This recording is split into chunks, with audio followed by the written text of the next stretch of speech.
Ćao svima, ja sam Vuk Radović i u ovom videu ću pokušati da vam približim mašinsko učenje.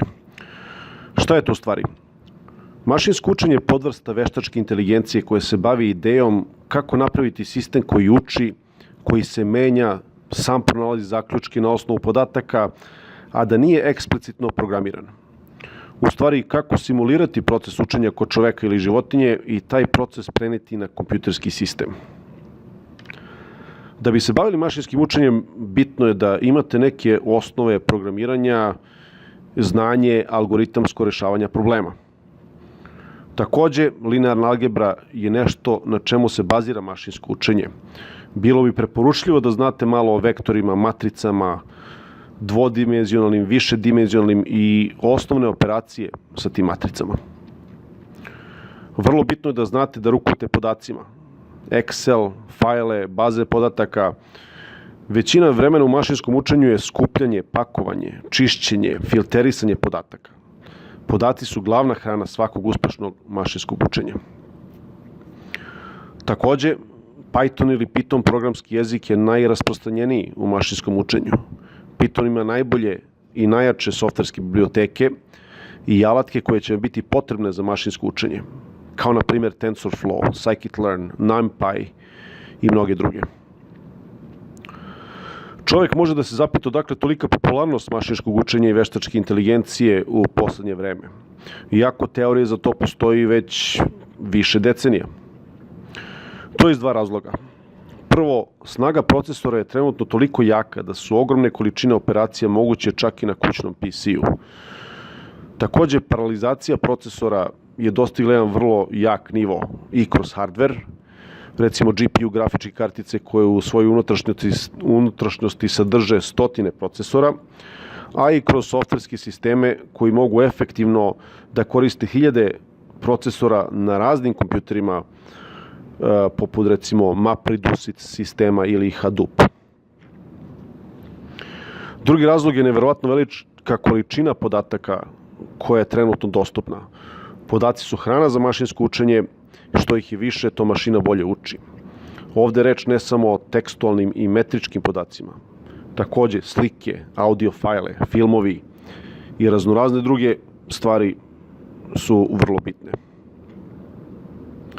Svet se menja ogromnom brzinom, a najveći točak te promene bar što se tiče tehnologije i veštačke inteligencije i mašinsko učenje.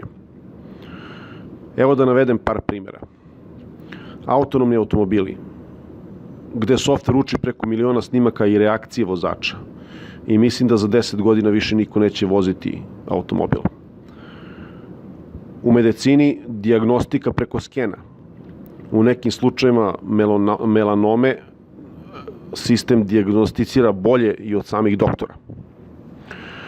Onda dalje, recimo, poljoprivredni prinosi. Kad imate 100 do 500 varijabli koji utiču na prinos, to ljudski mozak vrlo teško može da obradi. Dalje, identifikacija hakerskih napada. Mašinsko učenje je vrlo dobro za prepoznavanje abnormalnih i neregularnih situacija. Onda dalje, recimo, prepoznavanje tekstova, prepoznavanje govora, prepoznavanje fotografija. Recimo, ne samo šta je zebra, šta je konj, nego mnogo sofisticiraniji sistemi su u postojanju danas. Recimo, u Kini vlasti već hapse ljude na osnovu automatskog prepoznavanja lica kroz kamere. Dalje, razumevanje i prevođenje jezika. Da bi razumeli kako da rešavamo probleme putem mašinskog učenja, treba da razumemo tipove problema na koje možemo da primenimo mašinsko učenje. Dalje, gde i kako da pronađemo i sredimo podatke koji su na raspolaganju. Zatim, koje tipove algoritama mašinskog učenja možemo da primenimo na koji problem. A isto tako da razumemo parametre svih tih algoritama i kako da ih naštelujemo. I na kraju, moramo da znamo kako da procenimo da li i u kojoj meri sistem funkcioniše. Da izmerimo koliko dobro taj algoritam funkcioniše. Jer neki algoritmi bolje funkcionišu od drugih i neki parametri su bolji od drugih. Proces i pristup programiranju i rešavanju problema se bitno razlikuje od klasičnog programiranja. Evo kako. U klasičnom programiranju, svi znate, određeni očekivani ulaz podataka programer manipuliše kroz logičke konstrukcije da bi došao do željenog izlaza. To znači da programer ima prilično veliku slobodu kako da reši problem. Nasuprot tome, proces i pristup rešavanju problema u mašinskom učenju je veoma drugačiji. Prvo i najosnovnije, prikupljanje podataka. Bez podataka, i to velikog broja, nema mašinskog učenja. Zatim, podaci treba da se pročiste, filterišu i spreme za proces. Onda mora da izaberemo algoritam iz liste potencijalnih već postojećih algoritama koje očekujemo da može da nam reši problem i da napravi model od podataka sa kojim ga punimo. Dalje, svaki algoritam ima parametre. Znači, ovde ćemo da štelujemo algoritam da vidimo da li radi. Sledi procena. Da li pomoću algoritma koji smo izabrali, podataka koje ubacujemo i parametra koje smo naštelovali, da li je ovaj naš model uspešan i koliko. Ako nije, ponavljamo ceo proces. Čistimo podatke ili tražimo bolji algoritam ili menjamo parametre, sve dok ne nađemo uspešnu kombinaciju.